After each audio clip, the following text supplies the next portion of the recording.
আসসালামু আলাইকুম আমাদের দেশবাসী ভাই বন্ধুরা।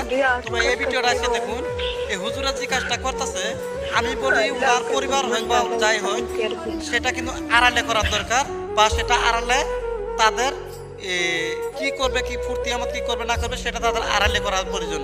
কিন্তু ওনারা দেখুন বাস্তবে মানে সবারকে দেখাবার জন্য যেটা করতেছে, এটা কিন্তু হুজুর অনেক খারাপ কাজ করছে।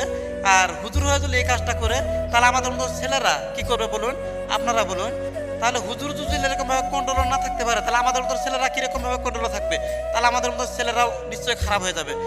কারণ হুজুর যখন, তাহলে হুজুর হয়ে আমাদেরকে শাসন করা প্রয়োজন, শিক্ষা করা প্রয়োজন, আমাদেরকে বোঝানো প্রয়োজন। কিন্তু হুজুর হয়ে যে কাজটা করতেছে, তাহলে আমরা আমাদের মধ্যে ছেলেরা খারাপ হবে নাকি ভালো হবে? আমাদেরকে হুজুরের কর্তব্য ছিল আমাদেরকে ভালো করা, কিন্তু হুজুর সেটা করেনি। না করে হুজুর নিজে যে কাজটা করতেছে, হুজুরকে এরকম ধরনের হুজুরের জন্য আর অনেক হুজুরদের বদনাম হচ্ছে। তাই আমি বলি এসব হুজুরদের জন্য, এইসব হুজুরের শাস্তি হওয়ার প্রয়োজন। আর এইসব হুজুর যেন দেশের ভিতরে যেন না থাকে। ভিডিওটা সারা দেশের কোনায় কোনায় পৌঁছে দেন, সারা দেশ